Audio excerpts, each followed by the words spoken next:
Sneaking a dog a little snack every once in a while from your plate might not seem like a bad idea, but do we know what foods are good and foods are not good for our dogs? Well, that's what we're going to talk about on this week's episode, so let's get into it next.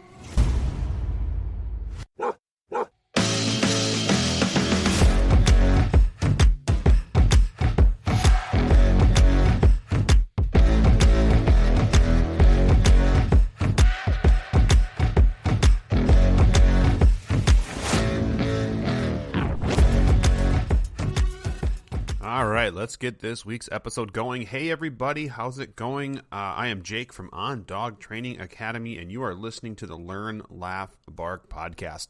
This week's episode, I wanted to touch on talking about some foods that your dog should and should not be eating.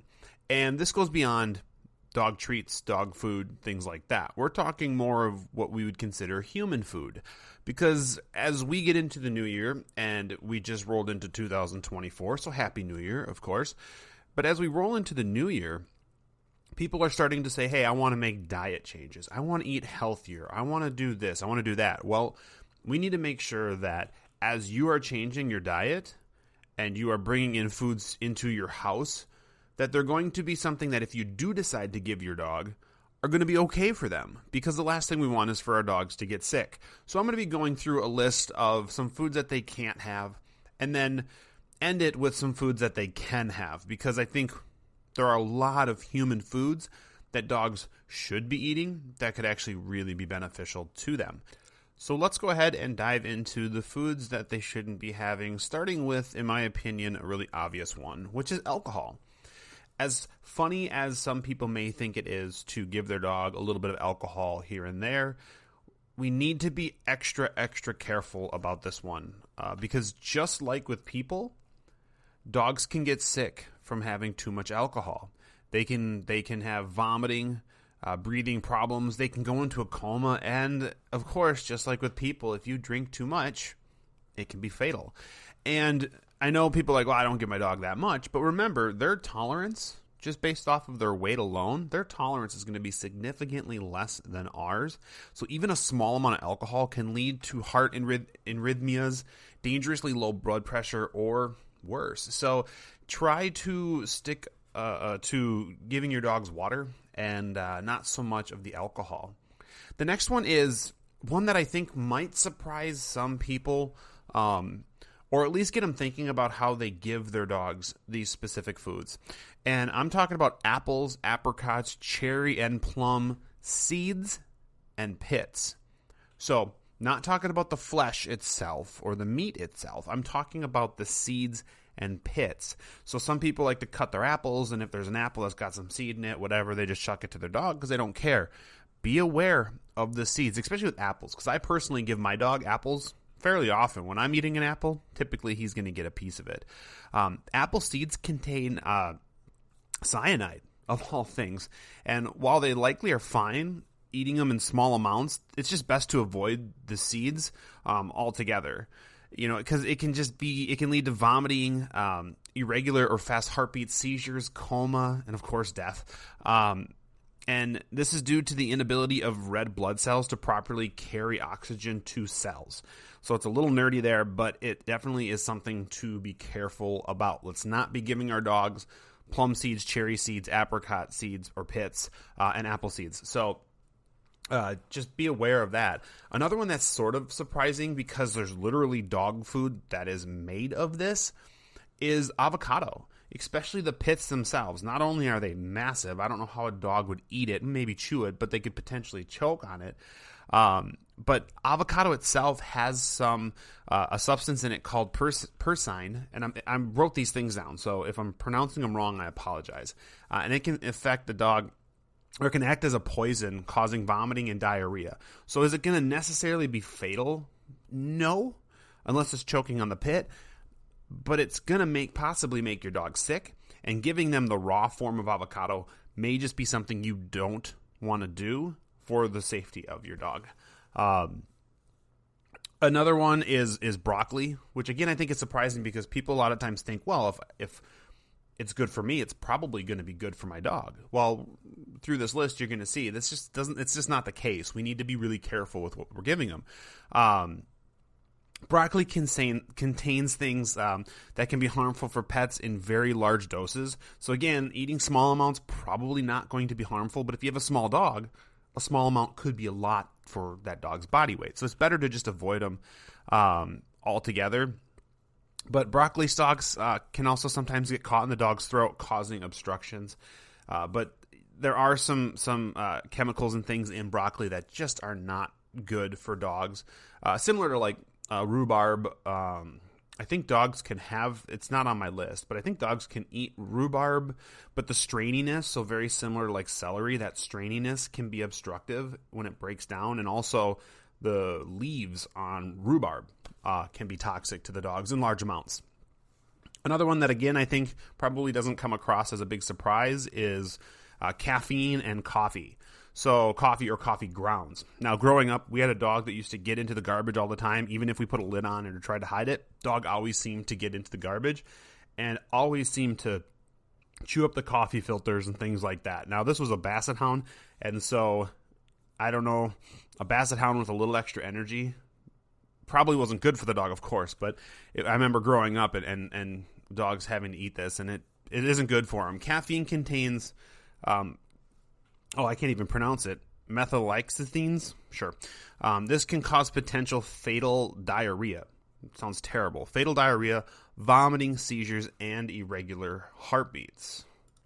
In fact, your dog's heart may race if it accidentally even ingests a little bit of coffee grounds or consumes any drink that has any sort of caffeine in it. This can lead to seizures, tremors, arrhythmias, difficult breathing, and other symptoms. So, like, when you're drinking your Monster or your Rockstar or something like that, make sure it's out of reach from your dog. And, you know, I personally, like, as the dog, I think, this is just my opinion, as the dog gets older, just like with humans, as the dog gets older, maybe they can tolerate getting into it every once in a while. But think about a puppy who knocks over your Monster and drinks the contents that were in it, and what that could be doing to that puppy, both obviously mentally, physically, everything. So we need to be super careful that we are keeping that stuff away from our dogs. Another one that I think has been preached over and over and over, but people don't quite understand why, is chocolate. You know, for a long time, and growing up, at least for me, because I grew up in a dog house, it was always like, you don't give dogs chocolate, it can be bad for them. And it absolutely can be toxic to them. Chocolate contains a lethal component called theobromine, and the darker your chocolate is, the more theobromine it contains. So your real dark chocolates are going to be worse for the dog. Now, that's not saying milk chocolate's fine, but because it still has some, but your dark chocolates are going to be the ones that they can be very toxic. And also think about if you have any sort of chocolate, it also contains, caffeine. And then some of your sugar-free chocolates will contain a chemical called xylitol. And xylitol will be something we will bring up a little bit later, just on another thing. But xylitol can be a liver killer for sure. And so we need to make sure whatever our dog gets, we're knowing what's in it ingredient-wise. Because if it contains xylitol, whether it's chocolate or anything else, if it contains xylitol, we need to avoid it 100%. Grapes and raisins is, again, another one. Now, this is something I always knew, but talking with clients, it always seemed to be sort of a surprise to them that they're like, oh my God, I don't realize I can't give my dog grapes and raisins. And this is something that we need to be super careful about because, A, how many times, if you have kids, do you give your kids grapes or raisins, and how many times do they end up on the floor? They roll off their high chair, they roll off the table, they fall on the floor, and suddenly now you're dealing with that, and then your dog tries to eat it or does eat it. They're not exactly sure. People aren't exactly sure why grapes or raisins are so dangerous, but the fruits can actually cause kidney failure in dogs, and I don't think it takes much to do it. A few bites are enough to cause big problems with some dogs. Now, other dogs have a great tolerance of it. Now, I'm not saying, and I can test it and give my dog stuff. absolutely 100% avoid grapes and raisins. Symptoms of raisin or grape poisoning can be vomiting, diarrhea, loss of appetite, changes in the amount of urine passed because it's wrecking their kidneys, or not passing any urine at all, which is a terrible, terrible sign. But that's just something to sort of keep in mind. Like, if you go on picnics with your dog, you take your dog to family outings and things like that. Raisins, grapes are in fruit trays all the time. So really make sure, this is why supervision is so important with your dog, especially young dogs, but any dog. Be really mindful about what is there for food and what is going to possibly be something bad for them. Another one that's pretty obvious, I think, are mushrooms. So where we live, we get a lot of mushrooms in the summer and fall that pop up in our yard, so we just keep picking them up, and thankfully our dog just knows not to eat them because they're not appetizing to him. But mushrooms contain a variety of toxins that can cause kidney failure, liver failure, vomiting, diarrhea, hallucinations, there we go, and damage to red blood cells. So we want to be extremely careful. And because mushrooms, especially ones out in your yard, are sometimes difficult to identify because they're lookalikes and everything else, it's best to just not let them eat any. There are mushrooms that are good for dogs. I'm going to let you do your own research on that. I'm not going to say specific ones because there are some that are in debate, I guess you could say. Very similar to like we feed raw. So raw food obviously is always like, don't give your dog raw food. We say we can give our dog raw food.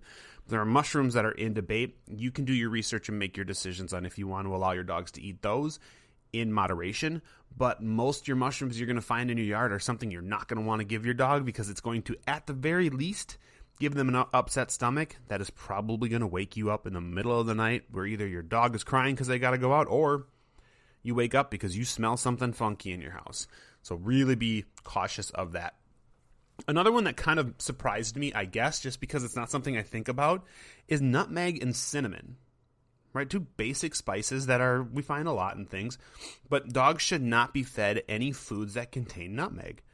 The spice, just like with mushrooms, this spice can be a hallucinant, cause hallucinations and severe vomiting. So even if your dog is begging for something you have, if it has nutmeg or cinnamon in it, you should definitely be avoiding it. There's a compound in nutmeg. It are strong when it's eaten in high dosage, or obviously if the dog is small, it won't take as much. But if your dog gets into any amount of nutmeg, call the vet for guidance for sure. Cinnamon should also be avoided more because it's an irritant, and sometimes can lead to low blood sugar, which can have serious health effects, on your dog. So it's just about being really careful. This is why one of the foods that you can eat or your dog can eat is canned pumpkin. But this is canned pure pumpkin. You don't want to get pumpkin pie filling because that's going to contain cinnamon, that's going to contain nutmeg, things that are not going to be good, as we just talked about. So really be aware when you're giving your dog pumpkin that it's just pure pumpkin, not pumpkin pie filling. Hopefully that makes sense.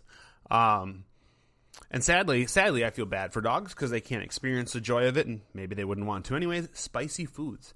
You want to keep your dog away from spicy foods. Hot, spicy food can cause vomiting, stomach ulcers, or diarrhea. Well, humans too, I guess, with that, which can be painful to both your dog and you because, again, waking up at night, the smell, the dealing with the cleaning kennels, or if you don't kennel your dog, which I definitely recommend you do, cleaning your carpet when your dog explodes everywhere.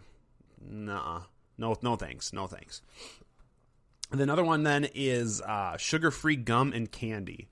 Now, I don't know a lot of people who are just giving their dogs sugar-free gum and candy or just giving their dogs gum and candy in general. But what tends to happen with this is getting into like a purse or getting into someone's bag, right? That is where your dog's going to consume these things. So keeping these things out of reach, keeping your purse put away, or keeping your bag hung up or put away, whatever, is going to be really important. The biggest thing when it comes to sugar-free gum and candy is that a sweetener in it is called xylitol. I talked about it a little bit ago, but it can cause a rapid drop in blood sugar that can lead to weakness and even seizures.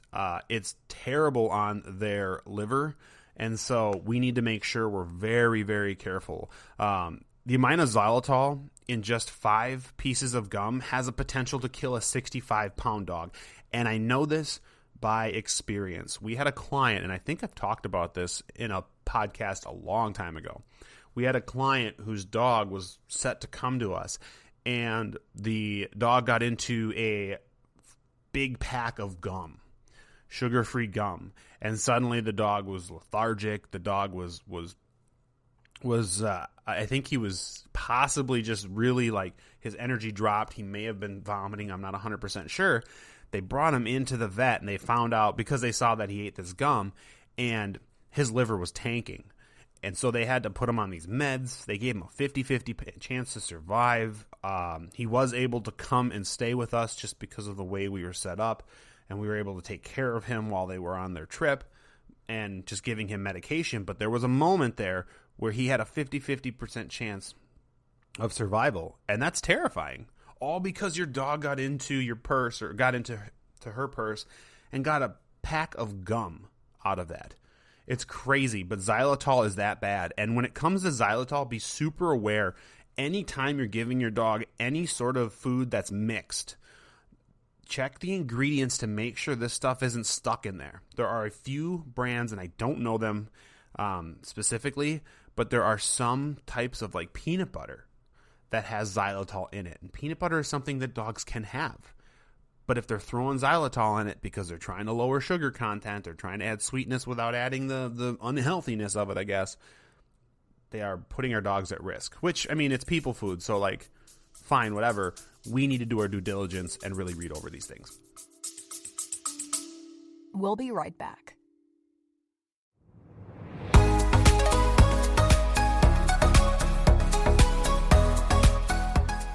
Hello, this is Panic. And this is Sarah. And you are listening to Music Elixir, a podcast between two friends discussing their favorite Asian artists and music.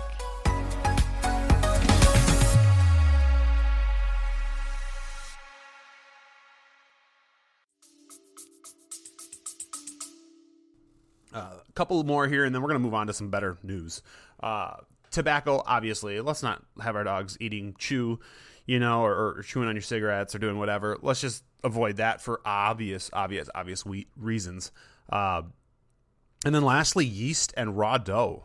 They're unsafe for dogs for several reasons. Raw dough can expand in your dog's stomach. So if your dog eats a piece of pizza dough or something like that, or bread dough, it can expand in their stomach and cause severe pain and even potential life-threatening torsions or ruptures in the stomach itself. So it's just nasty. And on top of that, yeast and sugars in raw dough can ferment, leading to alcohol toxicity of all things. And that can quickly become fatal and require immediate medical intervention for them to survive. So even just processed dough itself, the yeastiness of it, everything about it, it's not a good food for your dog. So as tempting as it is, let's not share our sandwiches with our dogs. You can share maybe the contents of your sandwich if there's a piece of turkey or something in there, but let's not give them the bread. All right, so now let's talk about just a handful of foods here that our dogs can and possibly should be eating. Apples, oranges, and bananas. These are all great foods for your dogs, although you're going to be avoiding the seeds like we talked about before, because they're obviously toxic. But apples, the benefits that apples and oranges and bananas have for us, they also have for dogs. Potassium, vitamins, everything. Oranges are safe if they're fed in small amounts. I'm not going to give my dog an entire orange. And obviously with, in my opinion, with bananas and with oranges, I'm going to peel them. They don't need to eat the peel. But if your dog has a little fresh breath, that's not so bad. One that we personally like to give our dogs a lot are blueberries, but blueberries and blackberries. They have antioxidants in them, fiber, they've got vitamin C. They're really good for your dog.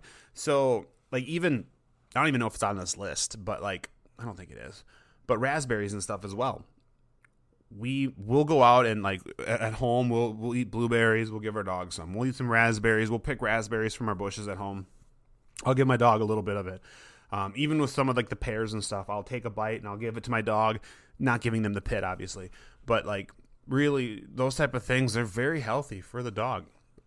Also thinking about like cantaloupe, mango, peaches, pears, pineapples, and a little bit of watermelon. I would say minus the seeds, of course.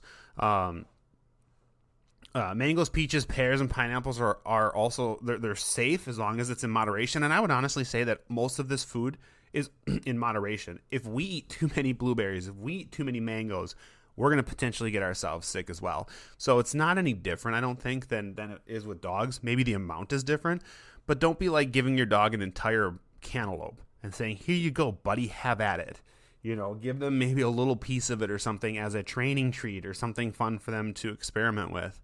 But really be careful. Carrots and cucumbers, those are also good for your dogs. So cucumbers with our dog is a love-hate. He'll eat them sometimes if we can talk him into it. Otherwise, he doesn't want them. Carrots he loves. Carrots are good. Again, the vitamins that come out of carrots and cucumbers, they're going to be good for your dogs. Cheese is something your dog can have some of, but you want to make sure you're doing it in moderation. Like, cheese can have a lot of fat in it. So the last thing we want is just to pump our dog full of fatty food. So making sure that you're giving to them that stuff in moderation, and that you're giving them cheese that is like pure cheese, not like jalapeno jack cheese or ghost pepper cheese, that type of stuff. For one, I'm not going to waste that on my dog because I would enjoy it and my dog wouldn't. But sometimes people like to use cheese as a treat filler, stick it in a little piece of cheese, give it to your dog. That stuff is fine as long as the cheese and the ingredients in the cheese are nothing that we've talked about already. Peanut butter, peanuts, and things like that, good for your dog. High in protein, good, as long as it doesn't contain xylitol, it's good to go. I'll go through this list a little faster here. Green beans. Now, personally, I really liked going out in my garden. Not so much with our current dog, but we had a basset hound that used to just sit outside the garden and wait for me to pull something out to give to him, and he absolutely loved the green beans. So whether it's raw or steamed, I liked raw for them just because I'm in the whole, I like giving my dog raw food, and not have it be cooked or anything unless it needs to in order to be healthy. Green beans are not one of them. Green beans can either be cooked or raw, though, and you don't want to be adding anything like salt or anything because dogs don't need that extra salt. But yeah, so that stuff's good for them. And then lastly, some of your meats, your shrimp, fish, turkey, things like that, as long as you're not giving them too much fat in it. So I don't like to give a bunch of cooked like turkey skin and things like that. I want to make sure that it's all, prepared correctly, not full of spices or anything like that. Those are definitely healthy things. I'll end with this. So this is the list. We've gone through it all. Obviously, there's so many more. I didn't even touch on things like yogurt and things that you can add to your dog's food to help strengthen their gut. There's a lot of things in addition to this, and I definitely recommend doing your research and really getting a list of things your dog would like that are people food. Now, one of the things that people sort of fight back with me on when I talk about this is not wanting to give their dogs people food because they don't want their dogs to develop begging. Well, if I don't give my dog people food ever, they'll never beg. I don't think that's necessarily true, though. I think a dog is probably going to beg regardless. So I think if a dog says, hey, that smells tempting to me, I don't even know what it is, but that smells tempting, they're going to sit next to you and go, could I try some, please? Hopefully they say please. It doesn't matter whether it's something they've experienced or not. They're going to be interested if it smells correctly, smells good. But I think if you're sticking with just dog food and you're sticking with just dog treats, your dog is missing out on a big, awesome life of trying really cool foods that are going to be super beneficial for them, like blueberries, like I talked about with the antioxidants and stuff. Think of it more like this. Instead of giving your dog food from your plate, which is really what's going to develop the begging habits in general, is if you're giving it to them in the situation of, I'm sitting on the couch eating this, oh, here, have some. Or I'm sitting at the table eating, okay, here, have some. But if you're giving your dogs these foods, like mixing it into their kibble or their dog food, or if you're using it as a training treat, those are really great ways to put really good quality foods in your dog's diet. Or if you could be like, hey, you want a treat, and you could walk over and cut a piece of cucumber and give it to your dog. these are things you can do to help minimize your dog thinking it's okay to beg while you're sitting at your table trying to enjoy your dinner. So don't think of people food as a complete off limits. If you do, I recommend reconsidering, because the benefits greatly outweigh the risk of your dog begging for food. But guys, that is going to be it for this week. Hopefully this was helpful for you. Again, as we get into 2024, diets are changing, people are wanting to better themselves, and that's awesome. We should also be thinking about that same stuff for our dogs. So improving our dog's training, improving our dog's health, everything like that. So if you want more information on a way you can improve your dog's training, check out our course, Welcome Home, at our website, which is ondogtrainingacademy.com. Right there, you'll be able to see the course itself. You'll also be able to check out a free webinar that kind of will give you give you a good boost in your training as we head into the new year. New year, new you, right? Well, let's have it be new year, new pup, new year, new dog. I don't know, whatever. You guys know what I'm getting at. So check out our website, OnDogTrainingAcademy.com, for more information. But guys, thank you again for listening to this. If you found this helpful, definitely make sure you review or give us a rating on Apple or wherever you get your podcast from. Make sure you are ranking us or giving us a review, because that's going to help spread the word. And that's really what we're trying to do here. We want to spread all this information that we have to more people to help people out, because that in the end, we all just want really good dogs. We don't like seeing shelters filled up. We don't like seeing dogs get euthanized for stupid reasons that are preventable. We want to make sure that everybody has the chance to have just these awesome dogs. So guys, thanks so much for listening. And of course, like always, we'll see you next time. Good dog.